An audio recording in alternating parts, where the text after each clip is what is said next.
전기세는 물론 집주인에게 내야 하는 각종 세금들도 차일피일 미루다 결국 갚지 못하고 있는 상황이었다고 합니다. 전기 사용 제한 공급 최종 안내.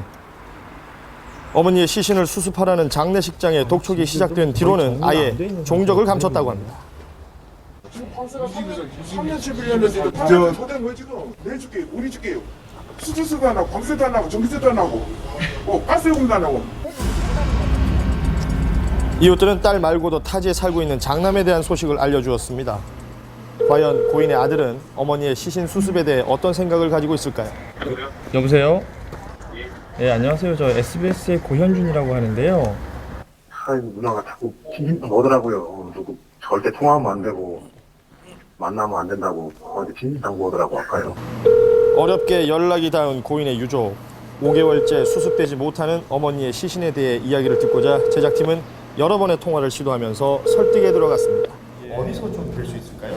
거기 2층 커피숍이 거기서 뵐까 싶어가지고요. 오랜 설득 끝에 아들의 이야기를 들을 수 있게 되었습니다. 예, 뭐라 그러실까요? 삼남매를 만나자마자 언론에 보도된 내용에 대해 해명을 하기 시작하는데요. 가지고 도망갔다. 누나가 한 달, 두 달 미룬 거거든요. 미룬 거지 우리가 도망간 건 아니거든요. 어머님 돌아가실 때 막 울컥 오더라고요. 좀 잘해줄 걸. 용돈 5만 원 주는 거 10만 원 드릴 걸. 병원 한번 찾아볼 걸. 그 모든 일련의 그 장례식장이랑 이야기를 나누거나 이런 건 누나가 다 하셨다는 거죠. 장례식에서 받은 부의금은 450여만 원. 어머니의 시신 처리를 미루는 것이 의심스러웠지만 누나의 주도하에 이루어진 장례식이라 아들은 아무 말을 하지 않았다고 합니다. 여보세요? 현장 취재 중인 제작팀에게 걸려온 한 통의 전화입니다. 문제의 바로 그 딸이었습니다. 네, 안녕하세요. 저 SBS의 고현준이라고 합니다. SBS 방송국의 고현준이라고 합니다. 아, 다름이 아니라 그 어머니 혹시 뭐 저희한테 특별히 하고 싶은 말씀은 없으시고요. 저희들이 알아서 할 테니까요. 하고 지금 해결하려고 하니까요. 더 이상 이거 확대시켜서 하지 마세요. 이거 혹시 내일 그 경찰서 출두하기로 하셨다는데 내일 나오시나요? 안 갑니다요. 아, 내일 안 나오세요? 이게 그러면 어떻게 해결을 어떻게 하시려고 그러세요? 그것까지 제가 얘기를 해야 되나요? 전화 끊을게요.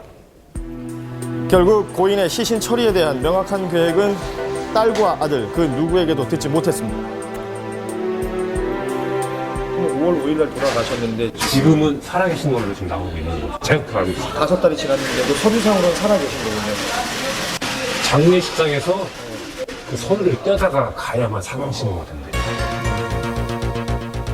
다른 어떤 이유도 아니고 돈 때문에 이 어머니의 시신은 무려 164일째 이곳에 방치되어 있습니다. 안타깝네요. 과연 고인의 시신은 언제쯤 이곳을 나올 수 있을까요?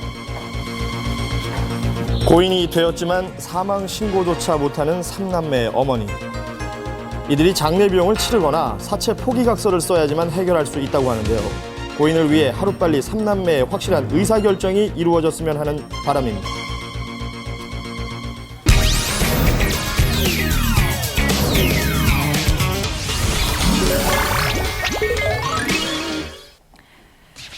교통사고가 났는데 이 자동차 수리비가 사망보험금보다 훨씬 더 많이 나왔다면 믿으시겠어요? 정말 믿기지가 않는데요. 하지만 실제로 교통사고 났을 때 수입차의 수리비를 조사해 봤더니 네. 1억 6천만 원에서 많게는 4억 6천만 원까지도 나왔다고 합니다. 어마어마하네요. 그렇다면 유독 이렇게 한국에서만 비싼 걸까 좀 의문이 듭니다. 그렇죠. 그래서 저희가 직접 수입차의 수리비를 한국에서의 가격과 해외에서의 가격을 직접 비교해 봤거든요. 함께 확인해 보시죠. 도로 위에 시한폭탄 수입차 살짝 스치기만 해도 억소리가 나는 수입차의 수리비와 부품 가격은 수상하지만 수입차를 찾는 사람들은 매년 늘고 있습니다. 하지만 납득이 안 되는 수리비 때문에 소비자들의 불만 역시 증가하고 있는데요. 네, 안녕하세요. 이쪽 뒷부분이었고요. 아주 한 1cm 정도 미세한 기스가 났었습니다.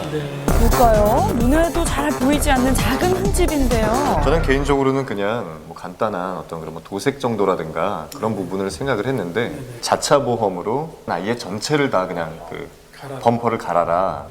그렇게 해서 총 그 부품 수리비가 정확하게 200만 원 바로 미만까지 이렇게 맞춰 놨더라고요. 자, 한국에서는 뒷범퍼 수리비가 무려 199만 원이 나온 상황. 그렇다면 똑같은 차종일 때 미국에서는 얼마의 수리